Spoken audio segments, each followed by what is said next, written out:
One of the best ways to learn to write is by reading like a writer, reading widely and broadly, and reading closely and actively with your mind engaged. And one of the best ways to do that, particularly in the modern day with our limited time and limited attention spans, is by reading short stories.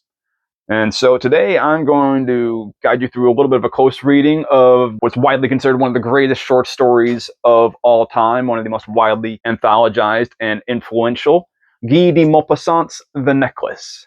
And pardon my French. I mean, really, pardon it, it's terrible. So spoilers ahead. If you haven't read The Necklace yet, do it now. What is it that makes The Necklace work so well? If you're a follower of my channel, you've likely heard it before. It's setup. It's payoff. It's irony. It's all those things I talked about in the very, very first video I ever posted here. You want to be a storyteller? Here's the secret. Write this down. Set it up, then pay it off. And add a touch of irony. All of those, setup, payoff, and irony, work in organic conjunction when a story is working well. If a story, on the other hand, lacks the impact that a reader feels like it should have, chances are one of those aspects is lacking in it. In the setup to The Necklace, Maupassant presents to us our protagonist, Madame Loisel, Matilda to her friends. Again, pardon my French. She was one of those pretty, charming young ladies, born as if through an error of destiny into a family of clerks. She had no dowry, no hopes, no means of becoming known, appreciated, loved, and married by a man either rich or distinguished.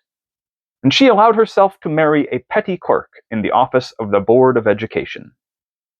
So right off the bat, we get that our protagonist is pretty and refined, but poor and not exactly happy about it. This arouses my sympathy for her, sure, but I sympathize even more for her poor husband. She suffered incessantly, feeling herself born for all delicacies and luxuries. She suffered from the poverty of her apartment, the shabby walls, the worn chairs, and the faded stuffs. All these things, which another woman of her station would not have noticed, tortured and angered her. The sight of the little Breton, who made this humble home, awoke in her sad regrets and desperate dreams. So this is our setup. A woman who wishes for the finer things that she can't have. Now, a lot of readers can sympathize or empathize with an unsatisfied protagonist, with unfulfilled desire. It's one of the most universal feelings that we all share, and thus an absolute necessity for a compelling protagonist.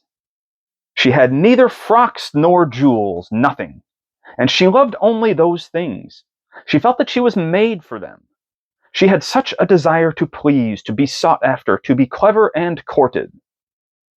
She had a rich friend, a schoolmate at the convent, whom she did not like to visit. She suffered so much when she returned, and she wept for whole days from chagrin, from regret, from despair and disappointment. So we have our initial setup, our exposition, if you're paying attention to the classic plot triangle or plot pyramid. If you're familiar with the Dan Harmon story circle, you might recognize these as the you and need steps. The establishment of the protagonist in a zone of comfort, but a protagonist who needs something, who has a desperate want or need to fulfill. We have a character in her zone of comfort, but she's not happy with her zone of comfort. She feels a deep need for more. And this is where the story really gets rolling. One day, Matilda's husband comes home with a rare invitation for a fancy dinner ball at the minister's house.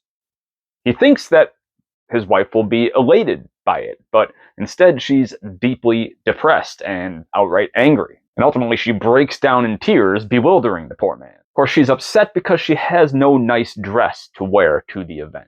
Now her husband, being the good guy he is, says, you know what, I only have 400 francs that I've saved up, and I've saved them up to buy a gun to go hunting with my friends, but you can have my savings, go buy yourself a nice dress. And so she does that. She takes the last of their savings and buys herself a dress. Well, then she's still upset, still not happy, even though she looks very nice in the dress, because she has no jewelry. And so while she's despondent about that, her husband has a good idea again. He suggests, hey, why don't you go see your rich friend and see if you can borrow a piece? So Matilda, Mademoiselle, goes to her rich friend, Madame Forestier, and Madame Forestier says, sure, of course you can borrow a piece. Choose whatever you'd like. And Mademoiselle looks through a whole bunch of things and chooses this beautiful diamond necklace. She says, oh, if I could borrow this just for the evening, that would be perfect. And so she does, and she goes off, and the evening goes off without a hitch. She's the belle of the ball, the hit of the party. The minister wants to dance with her. Everyone is courting her. It's just like she's always dreamed. But then, of course, they have to leave and go home to their poor house. So she tries to sneak away from the party. And then they get home, and that's when she realizes this, by the way, would be considered the find step. So the go step would be the invitation. The search step in the Dan Harmon story circle would be figuring out how to get the dress and the jewels. And then the find step, she's got the jewels, and the take step begins when she basically goes to the party and fulfills her desire. She is the life of the party. And then, of course, the take step involves paying a heavy price. And this is where we spend a good portion of the story, is within this step. It's within this kind of climactic beat, or near climactic beat, that we spend several pages of a very short story to see all the details of what happens here. Because what happens is, spoiler alert, Matilda loses the necklace somewhere between the ball and home. And so she and her husband backtrack their steps. They try to find it. Her husband says, hey, make an excuse that we broke the clasp on the necklace. We need to have it repaired before we can return it. So she makes her excuse to her friend. And eventually they realize they're not going to be able to find this necklace anywhere. They put in advertisements for the newspaper and everything. It just doesn't come through. And so Matilda says, okay, well, she and her husband, they go and they find a look-alike necklace, a very gorgeous diamond necklace. They're selling it for something like 40,000 francs. They're able to talk them down to 34,000 francs. Still far more than the husband has ever made. Remember, he had only saved up 400 francs initially. So, but they signed a bunch of promissory notes. They take out a bunch of loans, and they buy that piece, and they return it to Madame Forestier. Madame Forestier, when they return it, is not actually pleased. She's actually says, well, you shouldn't have kept it so long. I might have needed it in the meantime. Which, us having just read what these people have gone through, makes Madame Forestier sound like a meaniehead. But we have to remember, she has no idea. There's dramatic irony here. She doesn't know what they've gone through. So, she's kind of justified in her position. But then, Matilda doesn't see her friend for 10 years. The next bit of the story covers a wide swath of time, where we're going over basically the years in which Matilda and her husband work to pay off the necklace, and they go through poverty. He borrowed it, asking for 1,000 francs of one, 500 of another, 5 louis of this one, 3 louis of that one.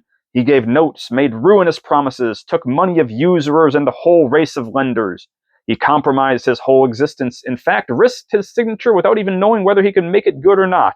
And harassed by the anxiety for the future, by the black misery which surrounded him, and by the prospect of all physical privations and moral torture, he went to get the new necklace, depositing on the mercer's counter 36,000 francs. 36,000, I'm sorry, it was a little higher. Yikes. Mademoiselle now knew the horrible life of necessity. She did her part, however, completely heroically. It was necessary to pay this frightful debt. She would pay it. They go from living the life of lower middle class people to the life of lower class people. Her husband keeps his lower middle class job, but all of their money is now going to pay back the ruinous loans and promises that they've made. And they spend 10 years doing it. And then 10 years later, 10 years, finally, after they've paid back the entire debt, and she can finally hold her head up high once more, Mademoiselle runs into Madame Forestier on the street. And she goes up, and she says, hey, she tells her the whole story. Madame Forestier doesn't even recognize her at first. Life's been so hard on her. But eventually she does, and she tells her the story of everything they went through. and how I'm sorry that I replaced your necklace. We lost the original one, but now I feel that I can tell you the whole thing. I'm glad that we were able to find a replacement for it. It's cost me 10 years, and I've learned and struggled and become a harder person for it, but now I can hold my head high with pride. And Madame Forestier takes her in her hands. So here we have the return. Right? The person returns having changed, and we see that change in Mademoiselle. But here's the big payoff of the story, the final line. And so many great stories end with a twist in the final line, and this is one of the best. Madame Forestier stopped short. She said, "You say that you bought a diamond necklace to replace mine?" "Yes. You did not perceive it then? They were just alike." And she smiled with a proud and simple joy. Madame Forestier was touched and took both her hands as she replied, "Oh, my poor Matilda, mine were false. They were not worth over 500 francs. Again, setup, payoff, twist of irony. Turns out Matilda didn't actually need to work those 10 years, didn't need to sacrifice so much. And yet, to become the person she became, to finally fully feel satisfied with what she has in life, did she not need that?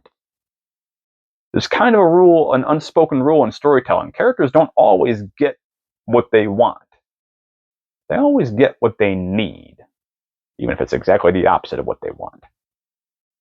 Had Matilda Loisel been a little more honest and a little less prideful, she might have had a much easier decade. But then she would have cost herself a great deal of spiritual growth.